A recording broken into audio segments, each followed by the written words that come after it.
All right. I am live and playing Destiny 2 again because you know, it's my habit. um, I had a pretty good day today. I kind of got a lot done and I managed to do a little streaming. Um, Got to take a win when you find one. so, um, there's plenty of stuff that I still need to do, like this limiting on my audio.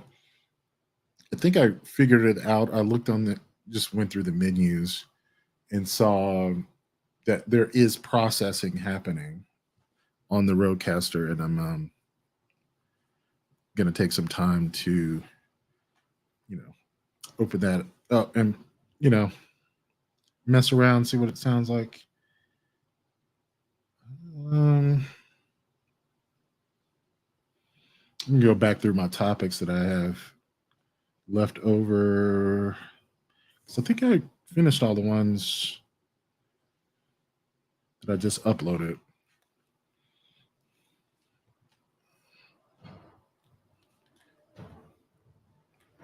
Escape prisoners with stabilizing grief came back to finish the job. So it's funny, like I have two topics in here that are kind of contradicting each other, and I realized there's something that I have to think about. When I pick a video to discuss, oftentimes it is because I agree with it. Sometimes it's just because it's a novel idea, like on a topic I've never heard before. I was like, I don't know if I believe it or not. I just think it's interesting.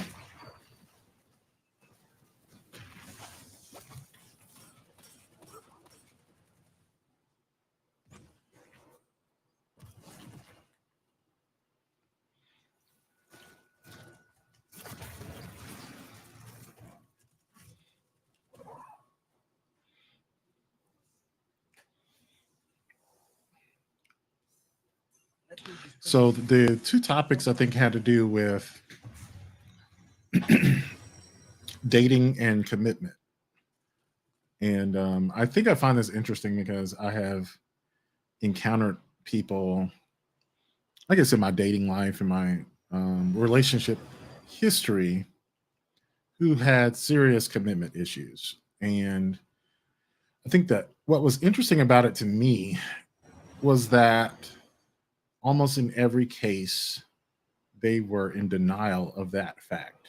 You know, they always thought it was the person, like there's something wrong with this particular person when in fact, they weren't looking for a person. They were kind of looking for an idea, a feeling.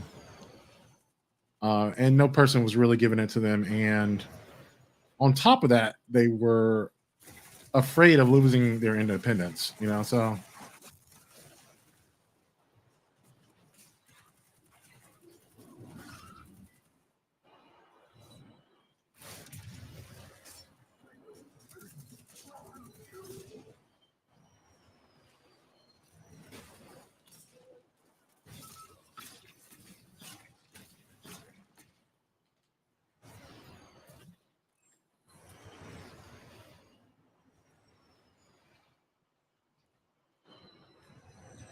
yeah. So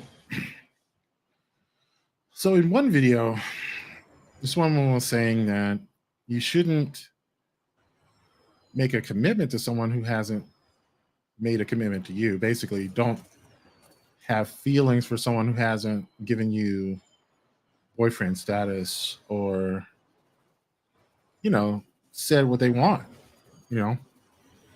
Until then, would you say you're single until you're married? It's kind of the idea that she was putting forward.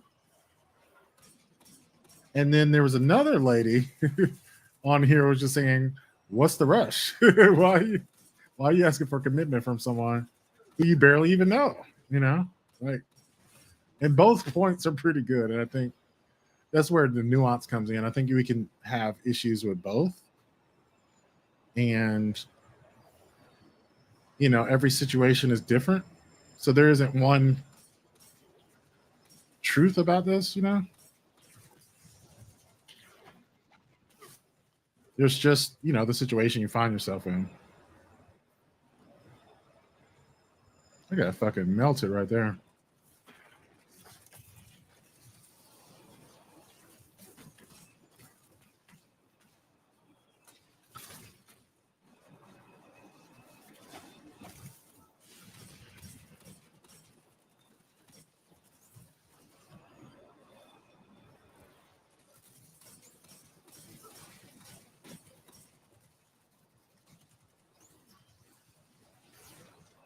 Am I not getting? I am not getting woven mail from my orbs. How about?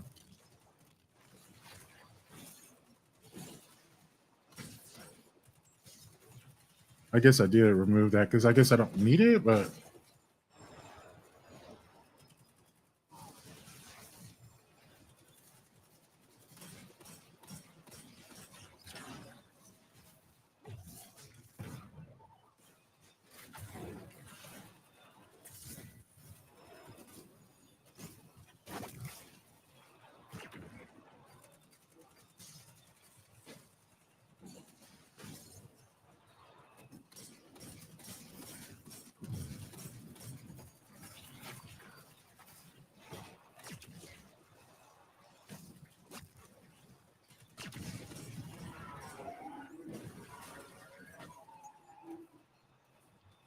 but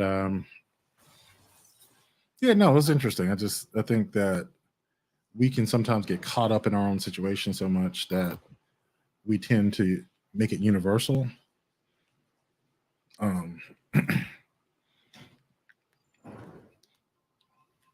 and it doesn't really need to be stated that this is a situational thing because everything is situational, but sometimes get caught up, I guess. I don't know. But it's interesting. I think I've experienced both from people who are afraid to commit and people who want commitment after the first date. I'm just like, what? What are we doing?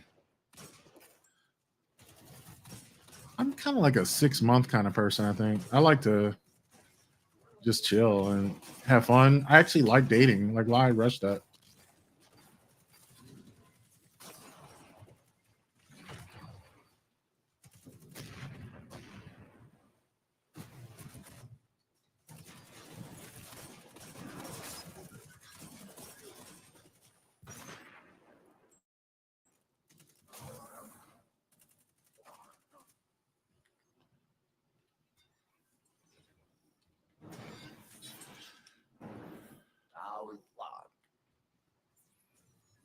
Kill them.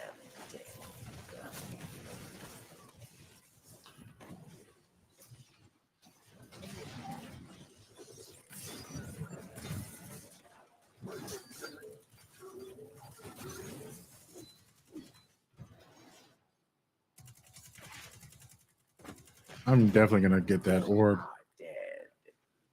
Generation. I get it. My tangles make me woven, but might as well get the orbs too. Shit, it's the best thing about Strand. It'll just cost me one for energy mod, basically. I mean, I could lose a discipline, switch to resilience to make up for it.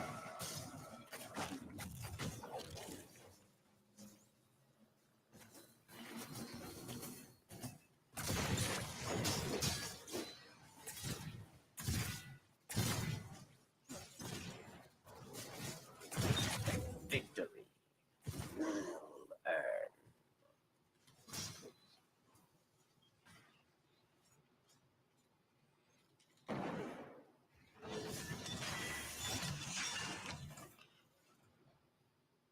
Couldn't.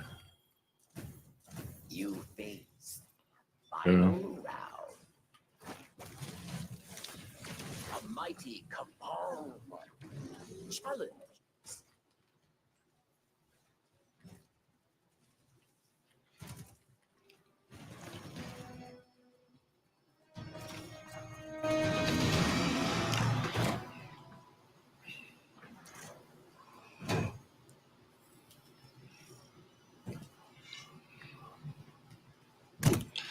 I guess John put in the group chat that the district attorney or the You fought. grand jury has entered its indictment. Apparently, for Donald Trump in Georgia, but apparently there are also other defendants, 10 indictments, multiple defendants. It didn't say exactly who. But if I had to guess, I would have said Rudy Giuliani from the reports that I have listened to. Seems as though he spearheaded a lot of that in Georgia.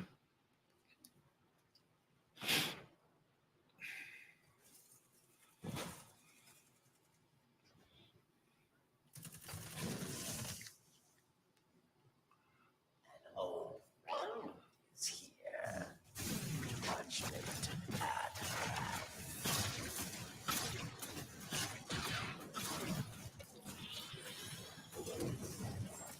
Thanks.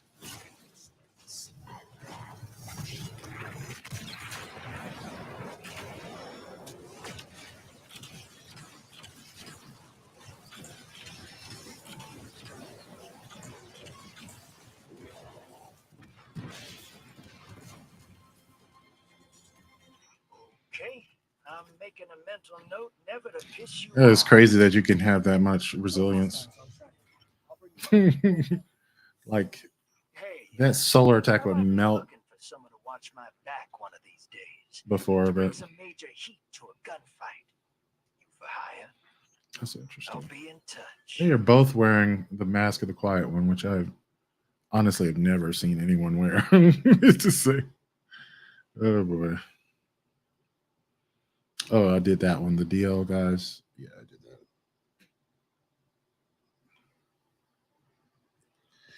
Wasn't much of a topic, but say, what's up with DL guys? Oh, I mean, when I think about like going on some of the apps and just trying to get a hookup or a date or something, um, it's crazy to me. I don't know, like how much dishonesty. I mean, is that the best, most kind way to put it? Self delusion, just straight up like weirdness just doesn't seem necessary. Like, if we're all here looking for the same thing, why is it so hard to find anything? I don't know. And it is a lot of people who want something without giving anything in return. And I guess what it comes down to is that with sex and desire, oftentimes you will go against your own better judgment. So I guess the only reason I can say the reason why people do that is because it works, right? Like you don't have to do more than you don't.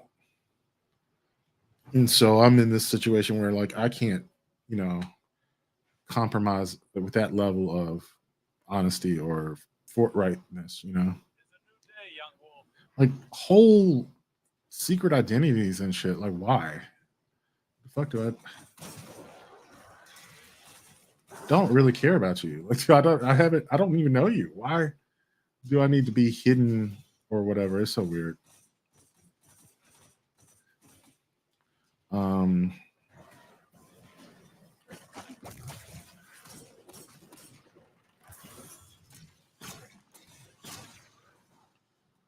oh yeah, I need to work on this.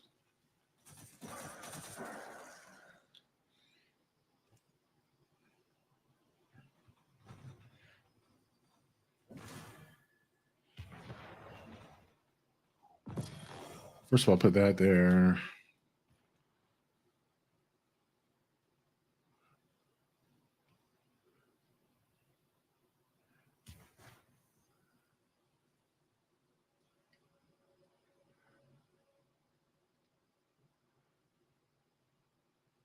Yeah, fuck it. I'm adding that right there. Then this right here. And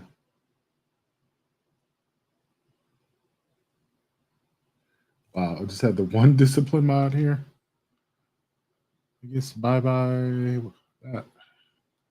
Let's go with resilience. All right.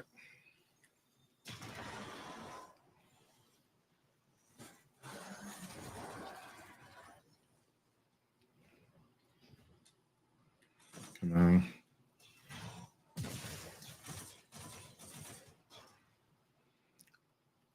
I guess he's getting his handgun kills too. Crimson is a good one. I like Crimson. I mean, I could do that, but I need the this one for linear fusion kills.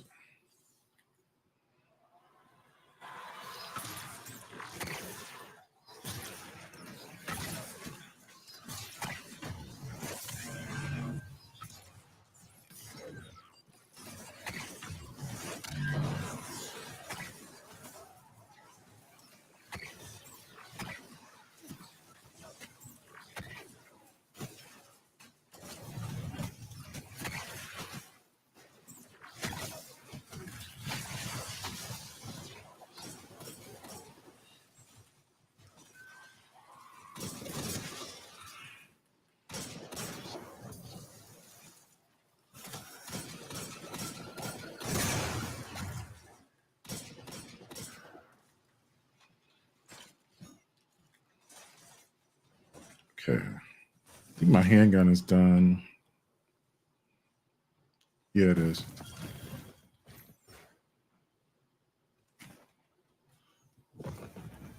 I can use a strand weapon now and take advantage of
Sublevel doors opening now.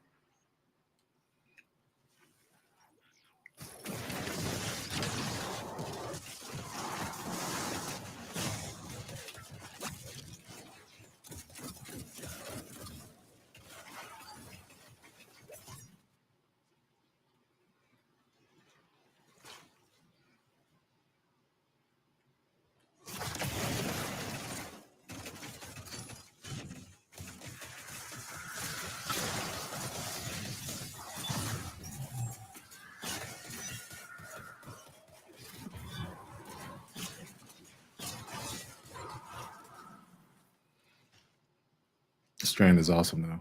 It is. They are nerfing the shit out of it though. I don't like the scout though. I'm being real. Try this auto rifle.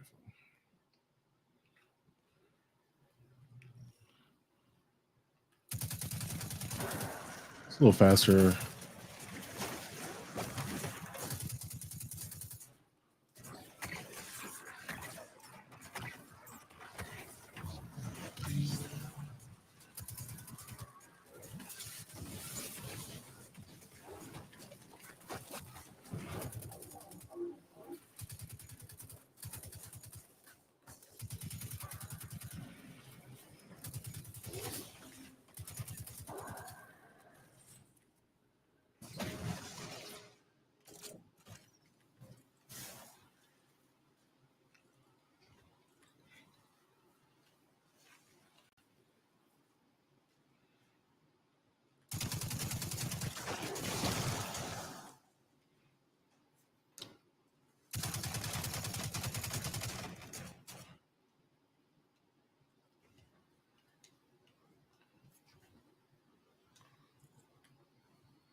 Roth's battle song emboldens her soldiers. End it.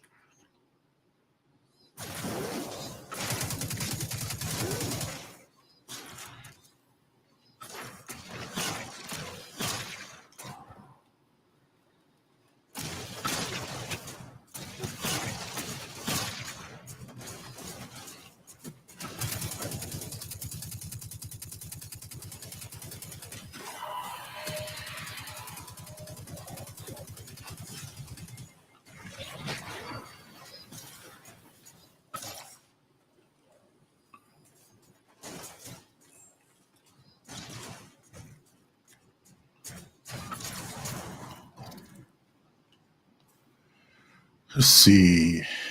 Ooh, that's a big ass ogre back there.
Good God.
Submine vaults locked down tight, but the maintenance systems are just It's not that good. I thought maybe it would prevent the fall.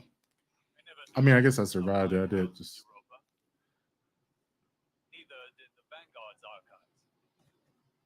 What submine is this? I had the same question. Turns out it's not really a submine, not in the traditional sense. It's more like a foundational AI framework they all use.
One big streaky eye. Guardian, take gouging.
Data link established and transferring.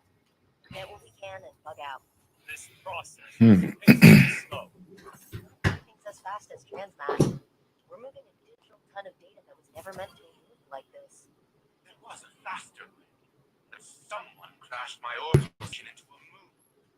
This moon, in fact. From what I'm told, your station was being uncooperative.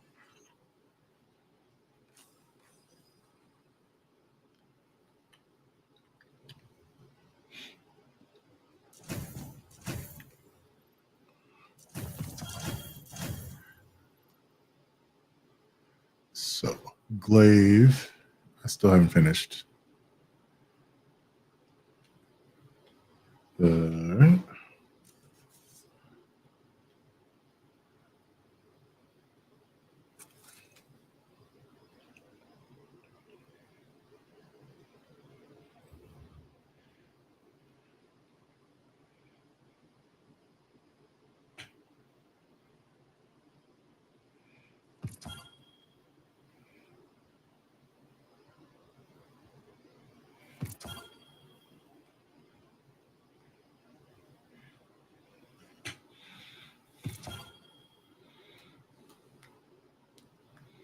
Okay, so now that I got a glaive, I'm thinking I should try a scout.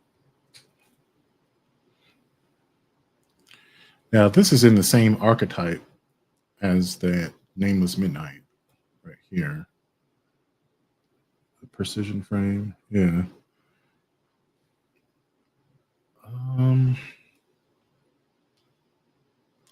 Right, so because I'm using this, I could switch off kinetic loader, go strand,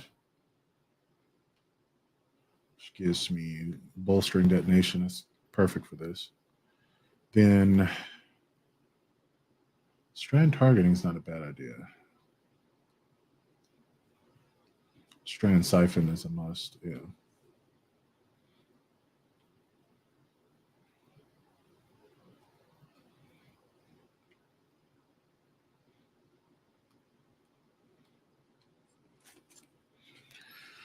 All right, let's see how this does. I think I need more. Well,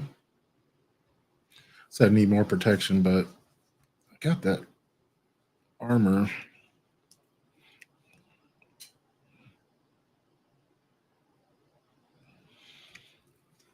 Yeah, no, this is good.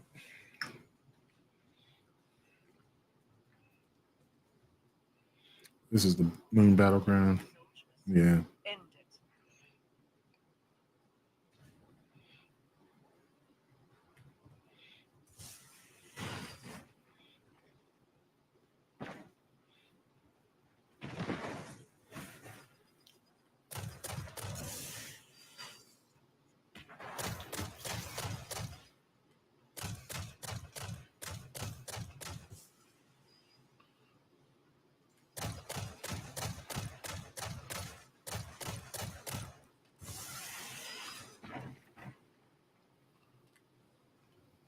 Okay.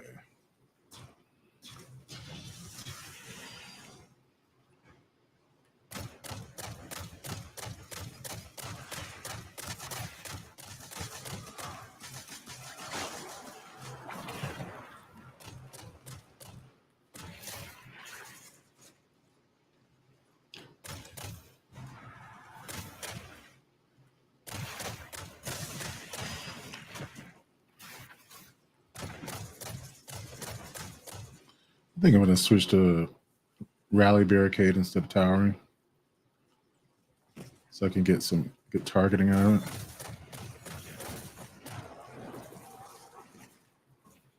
Okay. That did it.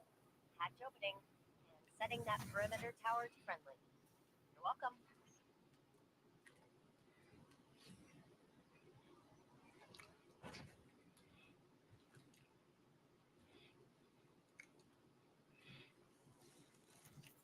It's time to get stabbed. Happy. Moves in the open, but I worry we are missing a piece of our enemy's plan. For now, but we'll have a war mind up and running soon. If anyone can outmaneuver Ziku Arad, it's recipe.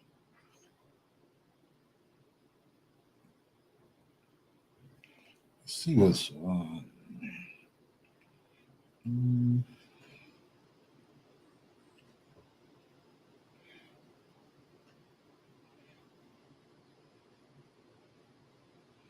Some people feel that taking January 6th too seriously means It's like I want to.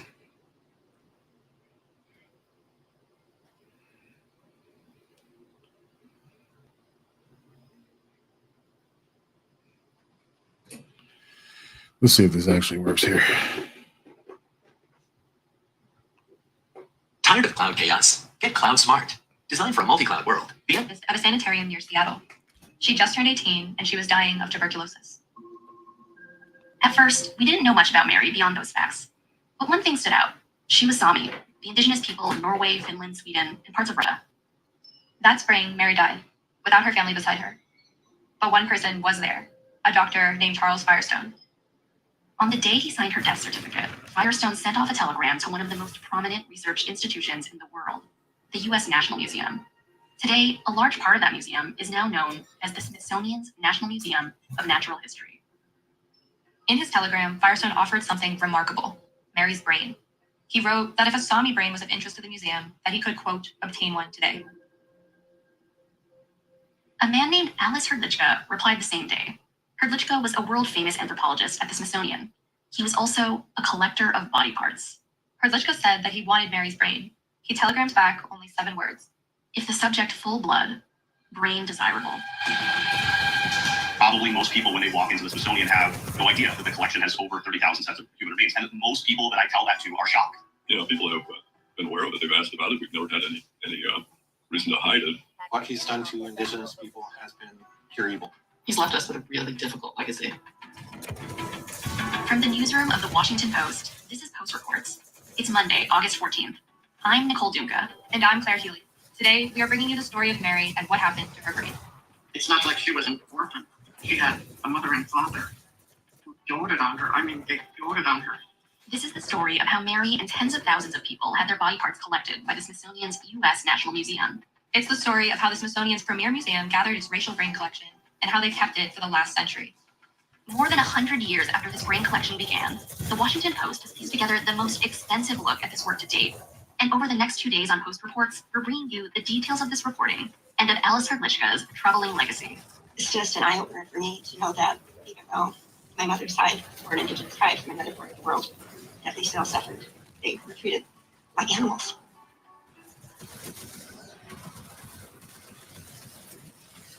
I'm so glad we can talk. I've been working on this for about 5 months in researching the 1904 World's Fair and people who died there. When we first started reporting this story, I spoke with the Smithsonian to try and understand this collection. I got in touch with Lori Burgess, who was, at the time, the Associate Chair of Anthropology at the National Museum of Natural History. I explained that I first heard of this collection while I was looking into the 1904 World's Fair. A source had told me that brains were taken from indigenous peoples put on display at the fair. Have you seen the brains and know their exact location today? I haven't seen them because we know where they are. Everything in our collections is itemized down to, for objects, it's itemized down to drawer and cabinet. I began to research the brain collection and found an article by one of the foremost anthropologists of the 20th century, Alice Hrdlicka, where he talked about the museum's collection of hundreds of brains. My first thoughts were, are they still there? Who did these brains belong to, and why couldn't I find more information on this? The way we look at it now is they were named individuals. Everyone in our collection had a name, given the circumstances and the era of colonization and colonialism troops that came to us. We don't know their names anymore. Officials from the Smithsonian's National Museum of Natural History, which now holds the brains in its storage facility, shared some of their records with me. And from them, I learned that the Smithsonian had amassed more than 260 brains, taken not only from people who died at the fair, but from people across the globe. I began looking for any identifying information for anyone in the collection. So many people weren't named in the files, but some people were, and one was Mary. Mary's brain was sent from Seattle to Washington, D.C., wrapped in cotton. When it got to the National Museum, her brain was tagged with a number, labeled, and likely stored in the Smithsonian's Natural History Building on the National Mall. Mary herself was largely a mystery to me. We didn't have much information. We knew her accession number, 131825, but we didn't even really know her last name. The name in the museum's records looked like Mary Sarai with an I at the end. Still, I couldn't stop trying to picture her. She was a young woman, only 18 when she died. She was Sami, so I knew her family was indigenous Scandinavian, but I didn't know why she was in Seattle. Mary stood out from the Smithsonian's hundreds of records because we had her name. We could only find recorded names for less than a third of the brain collection, and far fewer for the brains taken in the U.S. I was convinced we could find her story with the details we have, her name, age, and where she died. And I really wanted to know, why did her brain become a part of this collection in the first place? What is your direct work with the human brains collection? What are you holding in your hand? Endoscope. Oh, endoscope. I think it's upside, but it's yeah, it's like upside. Yeah. At the time we started looking into this, there wasn't much out there about these brains housed in the Smithsonian. So we started investigating. How often do you end up working with human remains? Not at all. And all we got were these small pieces of a larger picture. So I remember one time specifically being shown the brain collection, and I recall it being in a large, medium to large size silver bin We talked to some experts, anthropologists, and historians, and even a curator of biological anthropology at the Smithsonian, Sabrina Schultz. So I don't study the human brain collection or do any research on it. Nobody here now has, as one of our what we call legacy collections, created long before any of us were alive. The Smithsonian's Legacy Collection, something the museum had started decades ago. It seemed like no one had publicly documented the full scope of the brain collection. And what's more, outside of the Smithsonian, there were only a select group of people who ever actually saw this collection. I've seen it Really? When? a long time ago. No one seemed to know the extent of what the Smithsonian had done, including the Smithsonian. They would be together. We would group brains together. But I don't believe we have that many in our collections, although I can certainly check with our biological anthropology folks and get an answer for you. That would be great. Last year, Claire first started asking museum officials about their collection. That's when she spoke with Lori Burgess. Lori sent us a spreadsheet listing the brains in the Smithsonian's collection. As we dug, we started putting together a better picture of how this human brain collection began. The person behind the collection, the person who acquired Mary's brain, was Alice Hrdlicka. Alice Hrdlicka is a fascinating, complicated, dark, nasty individual. My contemporary accounts, as well as my own personal perspective, is that this is not the type of individual that you would have wanted to spend time with. This is Samuel J. Redman. He's a history professor at the University of Massachusetts Amherst. He wrote the book on the human remains that U.S. museums have collected over time. It's called Bone Rooms. A lot of it was focused on the legacy of Hrdlicka, the Smithsonian's first curator of the Division of Physical Anthropology. He was That's so disturbing. with collecting Holy shit. bodies and body parts for the Smithsonian Institution. I think that that's a really critical component of how all this comes together. Hrdlicka was born in Bohemia in 1869, the modern-day Czech Republic. At an early age, he immigrated to the U.S., where he would later train to be a medical doctor. Throughout his career, he would bring that medical expertise into the field of anthropology. In one of his first jobs at a New York State hospital, he decided to systematically study human variations, how patients were different physically and anatomically. He became obsessed with measuring everything about humans, and he'd target populations that often wouldn't or couldn't give consent. One study from 1898 measured nearly 1,000 white and black children from juvenile asylums in New York. He said he wanted to take measurements of children who were, quote, abnormal. He compared their skull size, the shape of their ears, the size of their genitals. And what he studied was often about the physical differences between races. Here's Sam again. So he's looking for objects which he thinks have some permanence to them and that can unlock an element of human history and also race, importantly, primarily, in fact, race. The US was preoccupied with theories about race. It was the late 19th century, and eugenics at this time was becoming more popular. People were advocating for forced sterilization to make sure certain groups, like people with mental illness, didn't have children. Hrdlicka was a member and advisor of the American Eugenics Society, and people like President Theodore Roosevelt supported the eugenics movement. It wasn't uncommon for prominent leaders to believe in a racial hierarchy. We looked through Hrdlicka's letters and personal correspondence, his speeches, his articles. He believed that understanding racial hierarchy was hugely important to the country's politics, identity, and the ultimate success of the country. His hierarchy, of course, put white people at the top. He at one point refers to African Americans as capable of 80% of the typical white individual. So there's a very real scientific racism hierarchy of human achievement in terms of his viewpoint. So we know now that race is a social construct. And even later in life, Hrdlicka would admit to newspaper reporters that physiological differences of race were only skin deep. But at the same time, he would say evolution made it so that all races weren't equal. And beyond his views on race, there were other things that the scientific community admired Hrdlicka for. To many, he was known as the father of physical anthropology. It's not clear when Hrdlicka first began looking at human remains as the key to measuring racial difference. But we do know that in 1902, he went to the site of a massacre of Yaqui natives in Mexico. According to Hrdlicka's own publications and investigations by anthropologists, it was at this site that Hrdlicka decapitated bodies left after the massacre and took the remains of at least a dozen people to the American Museum of Natural History in New York. This is the first time we really see him taking bodies in this way. Hrdlicka was not the only person collecting human remains like this, especially at this time. This was a common practice for museums and research institutions. Anthropologists would often take body parts like skulls or even exhumed skeletons, and they often preyed upon Native American communities. We also know that the Smithsonian's Natural History Museum still has over 30,000 body parts in storage.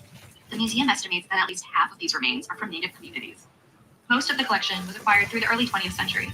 Alice Hrdlicka would turn out to be a key player in these acquisitions. After the break, how Hrdlicka built a racial brain collection at the Smithsonian. We'll be right back. I think I could skip that. Let's try this one. That's so dark. I need something better. little more fun than that. Breaking news out of Moscow, Idaho. It was an unimaginable crime. Bodies of 3 women and 1 man, all 21 or under, were found together. Victims were attacked with a large knife. What? It's a crime scene investigator's nightmare. Listen to the Idaho Massacre on the iHeartRadio app, Apple Podcasts, or wherever you get your podcasts. Yo, what's up? You know who it is, DJ Scream, co-host of the Big Facts Podcast right here on the Black Effect Podcast Network. Each and every week, myself, Big Bang, Baby J, we sit down with some of the biggest artists and influencers. Dives into a world of star preacher. Listen to False Prophets, Hillsong on the iHeartRadio. Oh, man. You know, so true how people talk about how like memes before, sort of JPEG, GIF type reaction memes was just people like reciting movie quotes over and over. It really, when I really think about that, I'm like, yeah, that was truly one of my favorite pastimes in college. Yeah. Getting around, have a few puff an L or two, and then just start saying stuff from fucking Dumb and Dumber out of context. Oh, big gulp, huh? Real as hell. Real as loot. I have it like from random places. What's the most random movie that you would do? Random. Oh my god, Miles, I'm so random. I'm so random. I don't know off the top of my head, but I was just thinking like, yeah, I have Meet the Parents quote. Like not that that's random, but it's just like not cool. Real is hot, the pool is Luke. Right. Owen Wilson's character in that is like really stuck with me. Just the straight. I remember where he talks about making an altar or a hopa. There was that one that I remember from that scene. Oh man, my man JC was a dude. Yeah, you're in good company. You're in good company. That character really got me, but I feel like I'll quote it, and not many people will get it, and I'm glad because it's not cool to quote Meet the Parents. I know it is an interesting one. That one we used to do. Is it called a Jerusalem tulip? What? Oh, that's right. You don't know shit about flowers. That was one we used to say a lot too. Is you don't know shit about flowers. Anyway, but here we are in 2023. When people are trying to pretend like they know shit about flowers, you gotta put them down. Damn, that shit came out in 2000. Oh my god, I thought it was like 9/11 world. Oh lord. Oh boy. Anyway. Join us, Jack O'Brien. That is Miles Gray. Yeah. And we're here to tell you about some of the things that are trending from the weekend. Hey, Greg, what's your portfolio like? Oh, strong to very strong. Strong to quite strong is always there. Yeah, man, you got to strike while the iron's hot. That's just really that whole theme. I think I've only seen it like once or twice, but that whole theme really embedded. Well, as you can tell, I like have some of the quotes wrong. Right. Quite strong. Very strong. Anyways, Miles, we have to tell people what we think is overrated and underrated, so they get to know us a little bit better and where we're at, where we're coming from. Mm-hmm. You want to kick us off with something you think is? Should we go underrated first? Do we do? Yeah. Let's do whichever. Underrated for me, because we've been talking about stan culture, and it really hit me this weekend. My sports religiosity is. I think I'm underrating it. Although the only tattoo I do have on my body is of Arsenal. So in that sense, I should have known. But the new Premier League season started and Harry Kane is off to Germany. He no longer plays for Tottenham. He has been sent to Munich to play for Bayern Munich. So good luck with you over there, sir. But yeah. So I don't know. I was realizing that my brain has officially begun to misfire as like I place an inordinate amount of like my hopes and dreams into how Arsenal performs. And there's like a meme where like when the season starts and like there's a guy like going into work, it's like, well, I'm off to let 11 random men determine my mental health for the next 8 months. That's right. So it's like, I was just like, I have family in town. I'm like waking up early. I'm like showing the baby. I'm like, this is who we are. This is what we do. Did they play? Or it's just... Yeah. We had our first game against Nottingham Cubs. Yeah, we won 2-1. Also, although we just signed a guy, he did his meniscus in the game. And like one of our big marquee signings in the summer, it's like you just see him literally out of nowhere, just like move, like not even an impact injury. No one was near him. He just like fell to the ground. You're like, no. So again, just watching this random young Dutch man fall over, grabbing his knee, just shook me fucking core the rest of the day. But again, I think it's because I gave up on Christ. But here I am. This is what you have to replace it. Replace it. I've converted to just being a Taylor Swift fan. That's neater. At least there's like bracelets involved. Yes. Like when you get together, there are like all kinds of people. Whereas when I get together with Arsenal people, to see a bunch of like Gen X and older, like millennial dudes, just like, hey, how long have you been watching, man? I wouldn't know anything about that because the 76ers are doing great and it's not affecting me at all. Messi over the weekend. Yeah. Or second player vowed that he will never play for a team again. It is what it is. But hey, I'm distracting myself with other stuff. Oh yeah, like what? What's something you think's underrated? What have you been How dangerous American roads are. I'm on my car kick. I'm on my anti-car kick about how heavy cars are in the U.S., how bad. It's just, I think it really is just having kids and like going out for walks with kids and realizing you are like boxed in by speeding death vehicles, like all over the place in an American city. And so, that's just constantly there. So I was doing, one of our former writers at Cracked, Ian Forty, was posting about how, I believe he's Canadian, but he was posting about how the U.S., car safety metrics, car deaths used to be tracking along with rants from the 70s to the 90s. They were declining. They were doing things like making people wear seatbelts, asking people pretty forcefully not to drink and drive, like these things that kind of started at that time and now are just kind of assumed in a part of our culture. And so the deaths both in France and the US were going down over that period of time. And then they became uncoupled in the early 90s when everything went to shit. And now you're three times as likely to die from car-related death than someone in France, just for no good reason. So that, like, we have access to the same shit, we just don't use it. Well, yeah. I mean, it's also wild too because like as I gear up to go for like a trip with the baby and Her Majesty, and like looking at like the laws of like driving with a baby in like Europe, like they're like, yeah, if you're like in a cab, like you don't need a car seat. Like you're like, yeah, it's fine, like just hold them or whatever. And my American brain is like, well, what about when a tanker truck fucking T-bones you and you die in a fucking ball of flames? Yeah. And there, it's like truly because just statistically, it's just safer to drive that like those regulations are there. And I don't know if that is necessarily the safest course of action, but again, you definitely see that sort of reflected in like what the regulations are in other countries. We're like, oh yeah, like if they're like a trained cab driver, like that's fine. Like if it's actually had to like vehicle, go through 10 years of training. They know how to drive like Jason Statham in that Audi sponsored movie. Right. Whereas like in America, like it's all like the hunt for like the most fucked up DMV office where, you know, like it's like people who are like trying to take heroin or administering the driving test so you can get a driver's license as quickly and easily as possible. Yeah, I mean, it's like speeding cameras. Like, it's some annoying shit, right? That like it's not gonna be popular to be like, we need to use cameras to track people's speed so they can't, you know, get away with going 6 feet down a residential street or whatever. Right. But there's also just smart.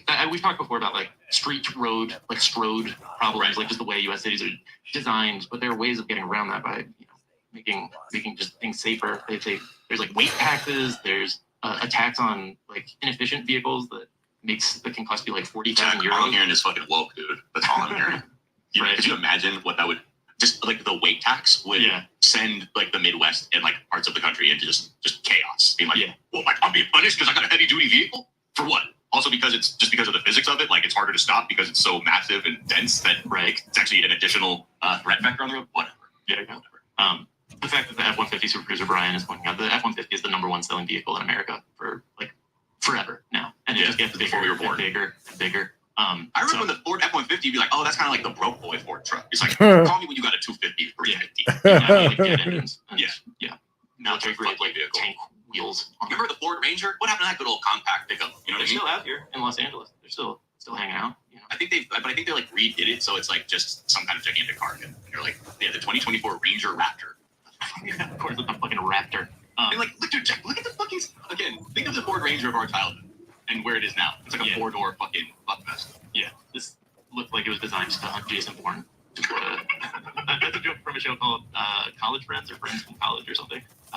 What was that? I got from that. Wasn't that a movie with Keegan Michael Key? It was a show. It was a streaming show. Had a handful of really good jokes. But anyway, yeah, it's a mess out there. I don't know. I would love to live in a place that, like, the other thing they did is like redesign cities and towns to be pedestrianized, is what they call it. And, that just seems everything is designed in order. Like over there, it's designed for people, and here it's designed for commerce. And so it's just. Hey man, you work for the economy. Remember that. Right. You work for the economy. It doesn't work for you. It seems like a thing where we'd be like, hey, people, as like transportation secretary, like this must be a thing that you were thinking about and constantly working on. No, I did this for free tickets to like big events. Right. You see what I did out there, baby? See what happened when the fucking airlines melted down last year? I did fuck all about it. What are you talking about? It's here for the fucking business card, baby. Yeah. All right. What's something you think is overrated? The fucking just the life cycle fanfare explosion of that motherfucker back there. I'm sorry, but he is not real.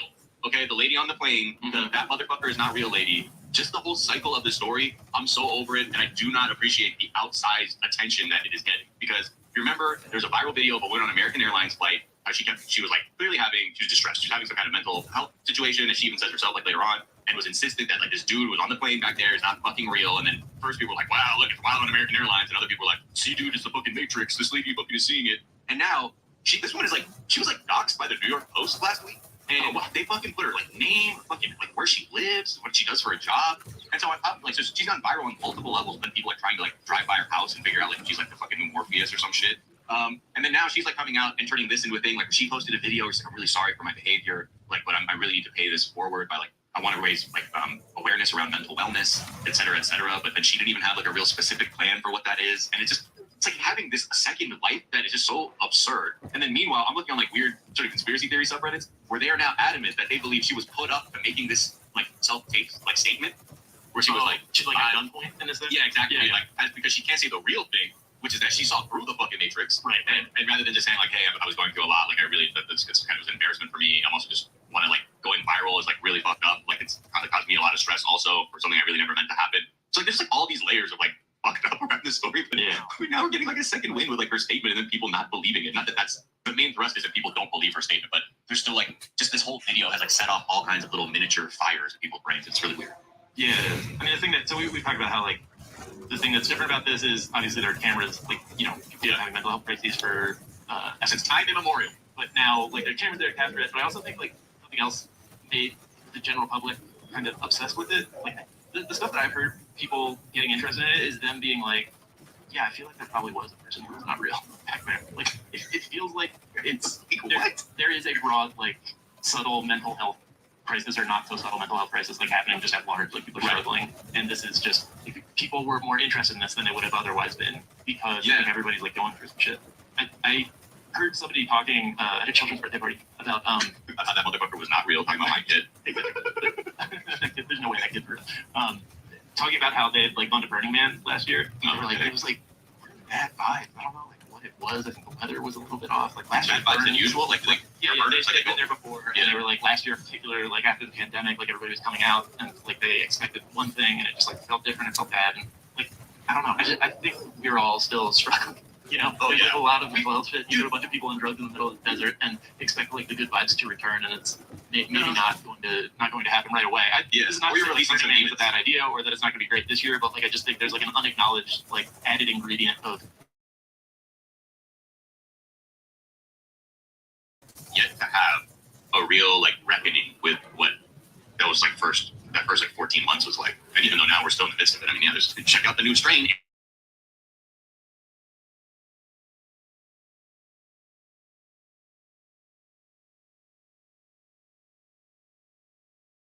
Paris coming to a fucking city near you, but like to not be able to really talk. I mean, luckily, like I had therapy like in earnest in 2020, so like I was able to navigate it a little bit better. But so many of the things I was feeling at the time were to do with the fact that like I just couldn't really make sense of everything, but also like my empathy and like sympathy was like just going in a million directions at once, and like also trying to figure out like what my place was. It was fucking with people, and yet to not talk about it and just kind of get back out there, chins up, get back out there, champ. You'll have any ask from your manager, and you can't sue anymore.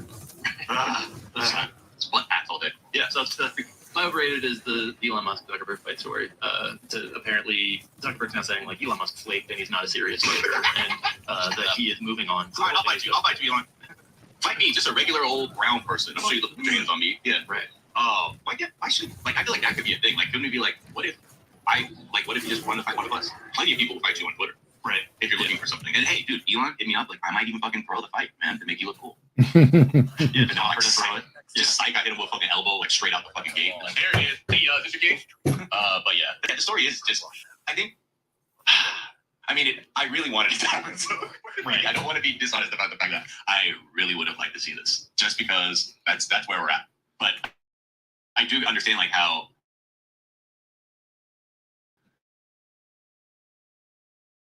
this is also another thing though. That is absorbing so much oxygen, but like in a way that I think is probably the best thing to happen. It's off from any reality. So this one, essentially. Yeah. Let's take a quick break, and we'll be right back.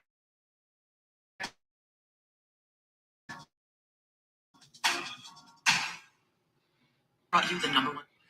That was a fun one.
All right.